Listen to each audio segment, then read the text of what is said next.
Hi hello നമസ്കാരം. Bigg Boss season 7 2025 Bigg Boss season 7ൻ്റെ കുറച്ച് അപ്ഡേഷൻ നമ്മൾ നൽകിയിരുന്നു. അതിൽ നിന്ന് കുറച്ച് വ്യത്യാസങ്ങൾ ഇപ്പോൾ വന്നിട്ടുണ്ട്. അതെന്താണെന്ന് നമുക്ക് പറയാം. കഴിഞ്ഞ അപ്ഡേഷൻ വീഡിയോയിലും മറ്റുമൊക്കെ ലാലേട്ടൻ മാറിയിട്ട് ആങ്കർ സ്ഥാനത്തേക്ക് നമ്മൾ മമത മോഹൻദാസ് എത്തുന്നു, അല്ലെങ്കിൽ കരാർ ഒപ്പിട്ടു എന്നുള്ള രീതിയിൽ ഞാൻ കുറച്ച് കാര്യങ്ങൾ പറഞ്ഞിരുന്നു. പറഞ്ഞതിലൊന്നും ഒരു വ്യത്യാസമില്ല. മമത ഒപ്പിട്ടിരുന്നു. പക്ഷേ ഇപ്പോൾ ഒരു വ്യത്യാസം വന്നിരിക്കുന്നത് എന്താണെന്ന് വെച്ച് കഴിഞ്ഞാൽ ബിഗ് ബോസ് സീസൺ 7 2025 ആങ്കർ ലാലേട്ടൻ തന്നെയാണ്. മറ്റൊന്നുമല്ല, ബറോസ് എന്ന് പറയുന്ന സിനിമയുടെ ഷൂട്ടിങ്ങുമായിട്ട് ബന്ധപ്പെട്ടായിരുന്നു ലാലേട്ടൻ ബിഗ് ബോസ് സീസൺ 7 നിന്ന് മാറി നിന്നത്. പക്ഷേ വ്യക്തിപരമായിട്ടുള്ള ചില പ്രശ്നങ്ങളാലും ഇപ്പോൾ സിനിമ ഫീൽഡിൽ നടക്കുന്ന ചില പ്രശ്നങ്ങളാലും ബറോസ് എന്ന് പറയുന്ന സിനിമയുടെ ഷൂട്ടിംഗ് മാറ്റി വെച്ചിരിക്കുകയാണ്. അപ്പോൾ ആ ഒരു കാരണം കൊണ്ട് തന്നെ ലാലേട്ടൻ തന്നെ ബിഗ് ബോസ് സീസൺ 7ൻ്റെയും ആങ്കറായിട്ട് എത്തുന്നതായിരിക്കും. അതുമാത്രമല്ല, തനി മലയാളീസ് അടക്കമുള്ള വലിയ വലിയ യൂട്യൂബേഴ്സിനെയും അല്ലെങ്കിൽ സിനിമ സീരിയൽ രംഗത്തുള്ളവരെയും ഇത്തവണ അങ്ങോട്ട് നേരത്തെ തന്നെ അപ്രോച്ച് ചെയ്തു. ഈ മാസം തന്നെ അപ്രോച്ച് ചെയ്തിട്ടുണ്ട്. അപ്പോൾ അവരിൽ എത്ര പേര് വരും എന്നെനിക്കറിയില്ല. തനി മലയാളി എന്നൊക്കെ പറയുന്ന യൂട്യൂബ് ചാനലൊക്കെ ആക്ച്വലി അവർ ഈ പറയുന്ന ഒരു സ്വിറ്റ്സർലൻഡിലും മറ്റുമൊക്കെ ഉള്ള ഒരു യൂട്യൂബറാണ്. അവരൊക്കെ എത്തുമോ ഇല്ലയോ എന്നറിയില്ല. പക്ഷേ അവർക്കൊക്കെ ഏകദേശം 1 ലക്ഷം രൂപ 1 വീക്ക് സാലറി വെച്ചാണ് വിളിച്ചിരിക്കുന്നത്. എത്തുമോ ഇല്ലയോ നമുക്ക് കണ്ടറിയാം. ആക്ടർ ബാലയൊക്കെ ഉൾപ്പെടുത്തിയിട്ടുണ്ട്. കഴിഞ്ഞ വീഡിയോയിൽ നിങ്ങൾക്ക് കണ്ടാൽ മനസ്സിലാവും ആരെയൊക്കെ വിളിച്ചിട്ടുണ്ട് എന്നുള്ള കാര്യം. അവരിൽ എത്ര പേര് എത്തുമെന്നുള്ള കാര്യം അറിയില്ല.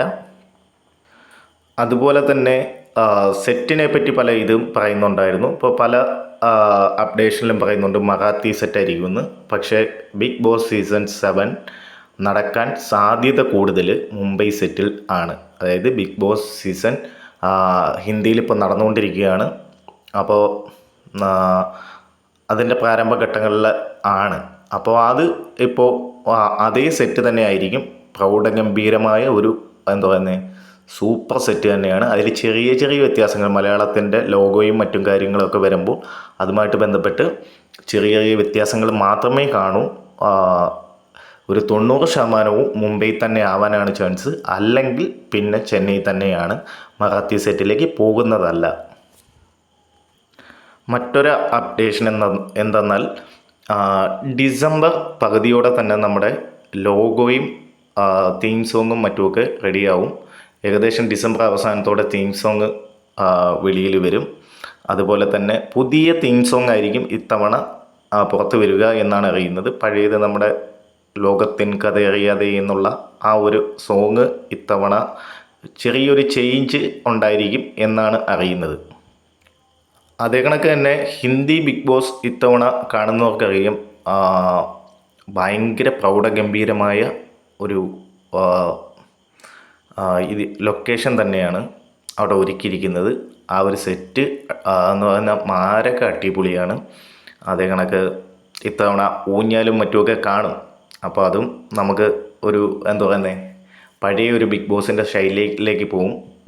ബിഗ് ബോസ് സീസൺ 1 അനുസ്മരിക്കുന്ന രീതിയിൽ തന്നെ ആയിരിക്കും. അതായത് ഒരു ഒറിജിനൽ രീതി തന്നെ ആയിരിക്കും ഈ ഒരു ബിഗ് ബോസും പിന്തുടരുക. അതുപോലെ തന്നെ മറ്റൊരു കാര്യമെന്ന് വെച്ച് കഴിഞ്ഞാൽ